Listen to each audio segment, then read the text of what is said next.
요한복음 10장 22절부터 33절까지 말씀입니다.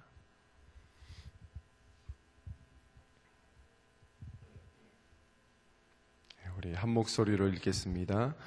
예루살렘의 수전절이 이르니 때는 겨울이라.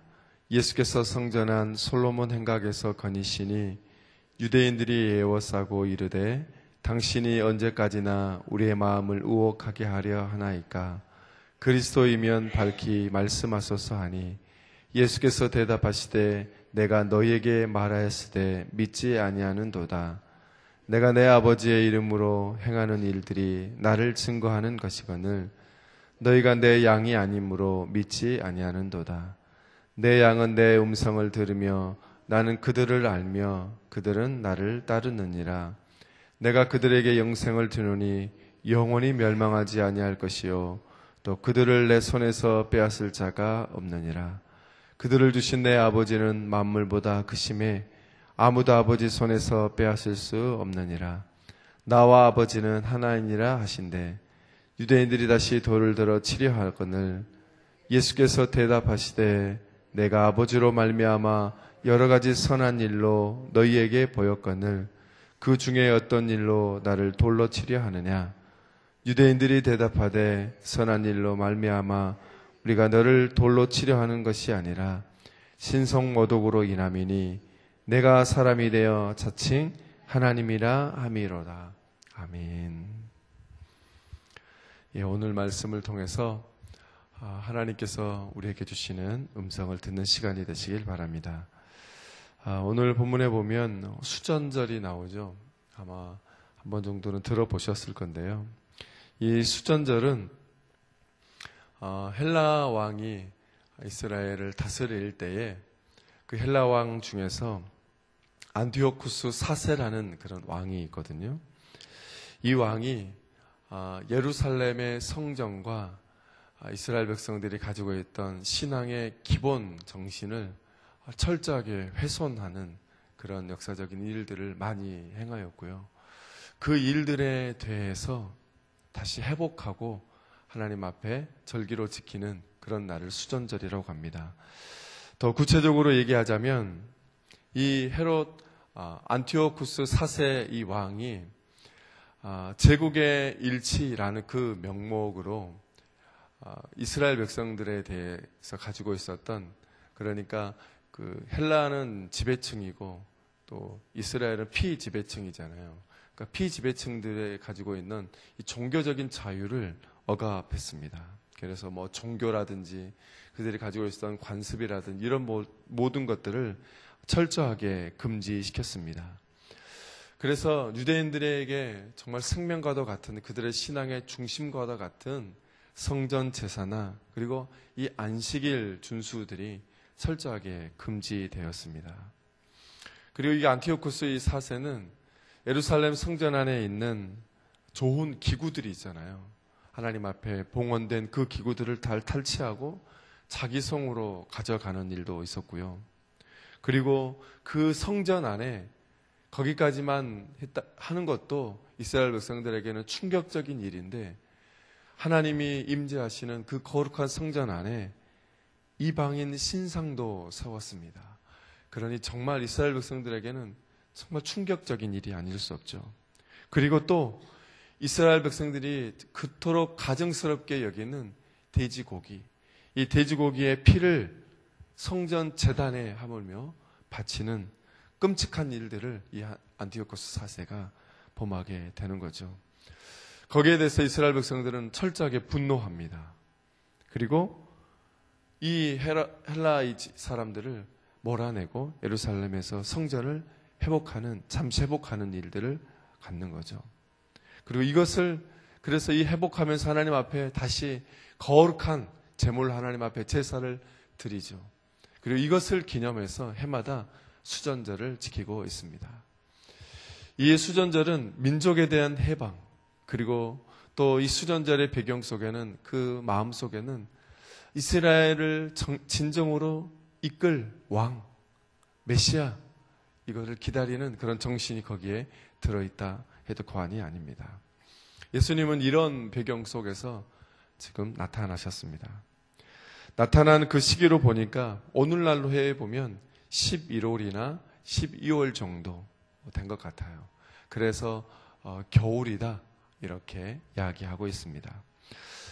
성경을 이렇게 설교를 준비하다가 몇 군데 이렇게 성경을 연구해 놓은 책들을 좀 보니까 여기에 겨울이라는 표현이 이제 그렇게도 얘기하더라고요. 유대인과 예수님의 관계.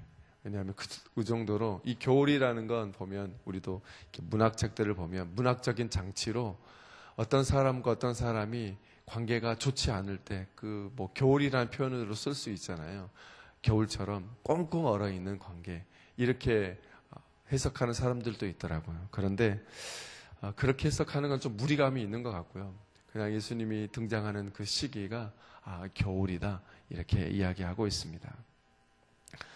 근데 이 수전절 민족의 거룩성을 회복하고 민족을 구원하는 그 절기에 예수님이 등장을 하셨고 저희들이 아는 것처럼 10장의 초반부에 보면 목자와 양, 목자에 대한 선한 목자에 대한 이야기도 하고 있고요.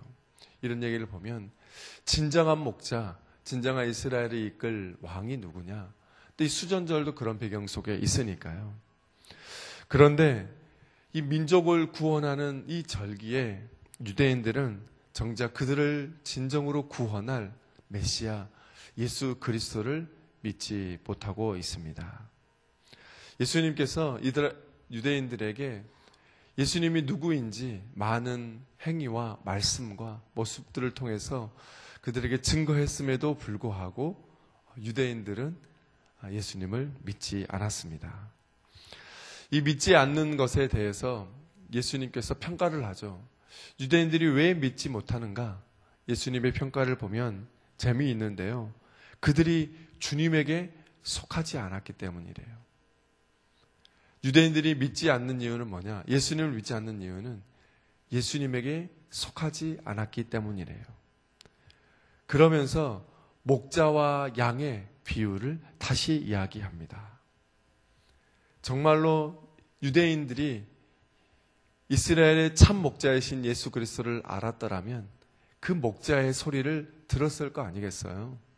그런데 유대인들이 예수님의 양이 아니기 때문에 그들에게 속한 사람들이 아니기 때문에 그들이 믿지 않았다.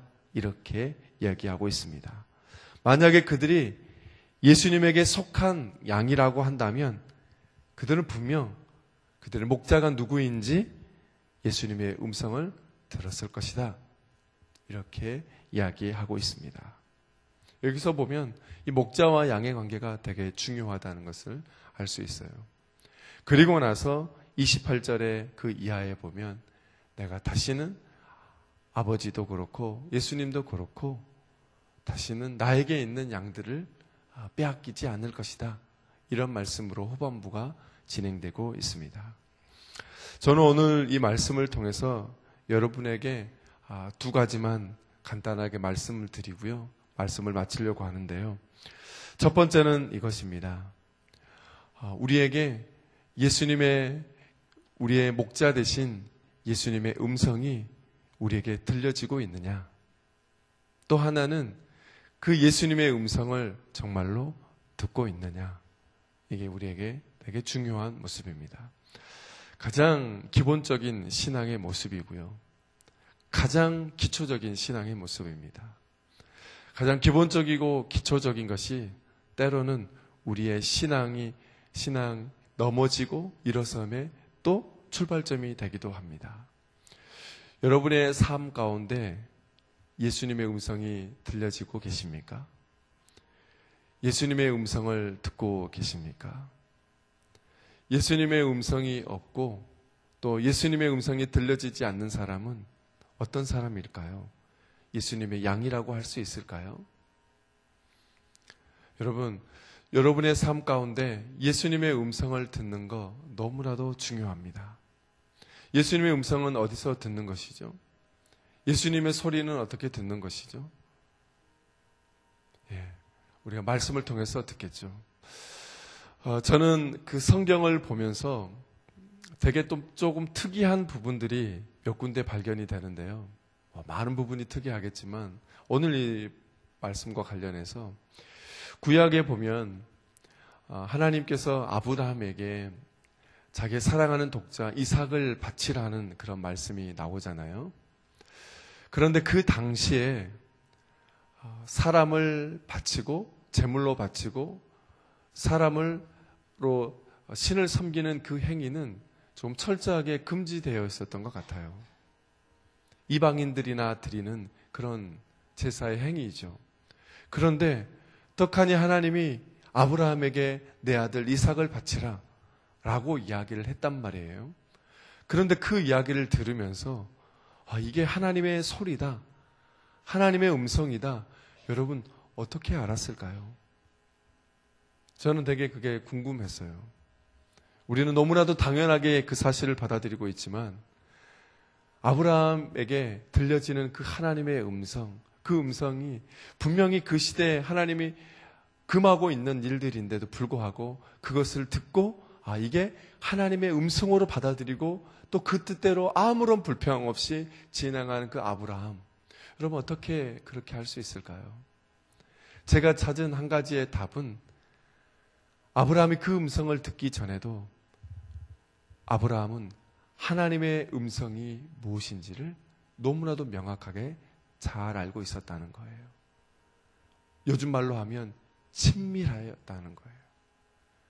하나님의 음성을 날마다 듣고 이게 하나님의 음성인지 하나님의 음성이 아닌지 너무나도 아브라함은 명확하게 알고 있었다는 거예요. 우리 신앙생활에 있어서 이 친밀함이라는 건 너무 중요한 것 같아요. 목자와 양의 관계도 마찬가지인 것 같아요. 우리는 양이고요. 우리의 삶을 인도하시는 분은 우리의 선한 목자이신 예수 그리스도이십니다. 여러분 그 예수 그리스도의 음성을 날마다 듣고 계십니까? 그 음성을 여러분 딱 오늘 말씀하시면 이게 예수님의 음성이다. 여러분 바로 알아차리십니까? 아니면 지금까지 한 번도 그 음성을 듣지 못해서 그 음성을 들렀는데 이게 하나님의 음성인지 우리의 목자이신 음성인지 우리의 목자의 음성이 아닌지도 구분하지 못하고 계시는 건 아니십니까? 여러분 양은 그 목자의 음성을 알고 있대요. 여러분 이게 가장 단순한 이야기인데요. 저에게는 오늘 다시 한번 묵상하게 하는 그런 말씀인 것 같아요.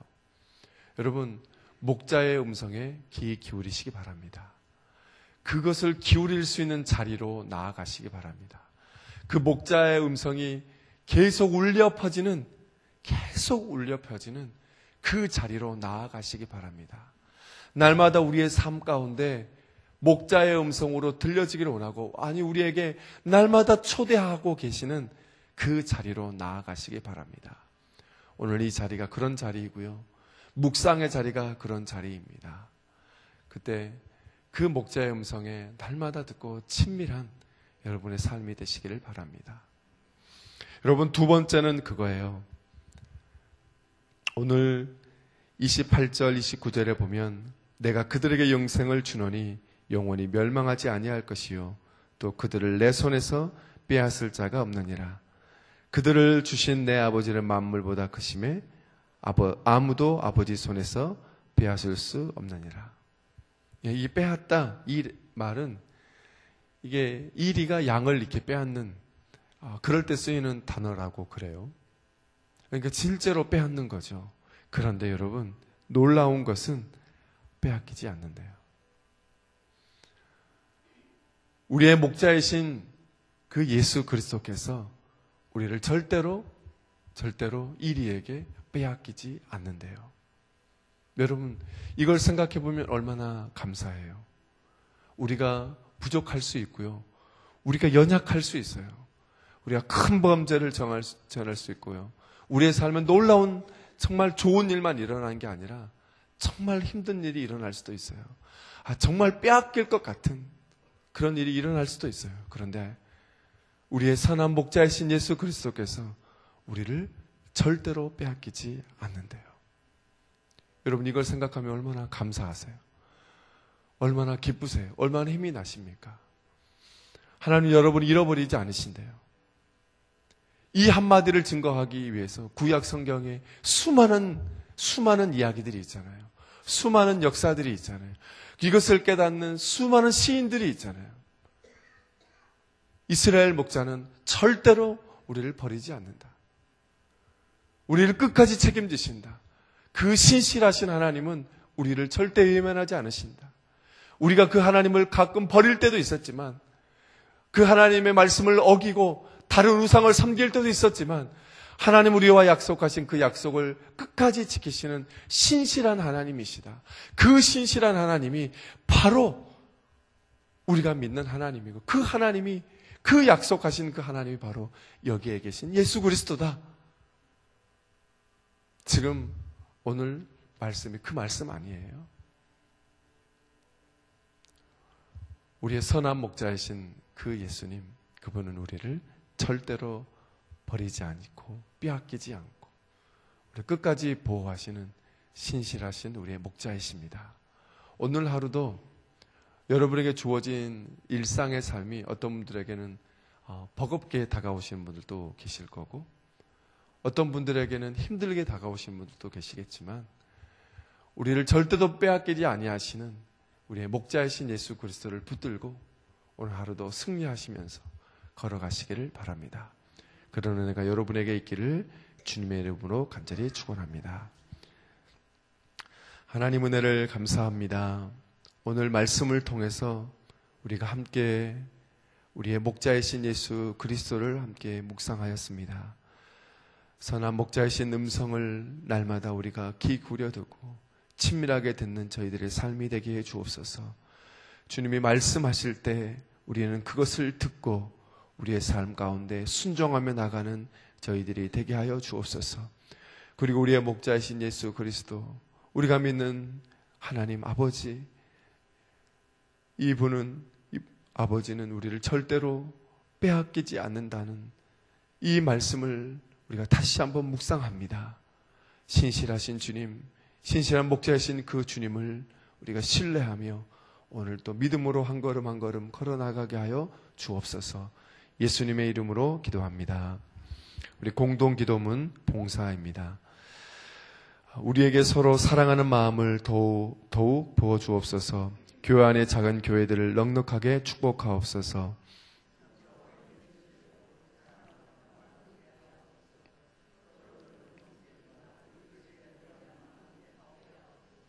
사회 약자를 끌어안는 신앙적 어머니 공동체, 소외된 계층을 돌아보는 사회적 희망의 공동체, 올바른 가치를 살아내는 정신적 공의의 공동체이게 하옵소서. 우리 교회가 여기 있어 지역사회와 시대가 복되게 하옵소서. 아멘. 우리 주기도문 하시겠습니다. 하늘에 계신 우리 아버지, 아버지의 이름을 거룩하게 하시며 아버지의 나라가 오게 하시며 아버지의 뜻이 하늘에서와 같이 땅에서도 이루어지게 하소서. 오늘 우리에게 일용할 양식을 주시고 우리가 우리에게 잘못한 사람을 용서하여 준 것 같이 우리 죄를 용서하여 주시고 우리를 시험에 빠지지 않게 하시고 악에서 구하소서. 나라와 권능과 영광이 영원히 아버지의 것입니다. 아멘. 우리 공동 기도문으로 기도하겠습니다. 지금 들은 말씀이 내 삶으로 이어지게 하옵소서. 전도 폭발 저스트 사역을 통해 주님의 제자들이 온전하게 세워지게 하소서. 말씀삼 성경대학 2학기 목요 제자반에 참여하는 목회자와 훈련생들을 축복하소서.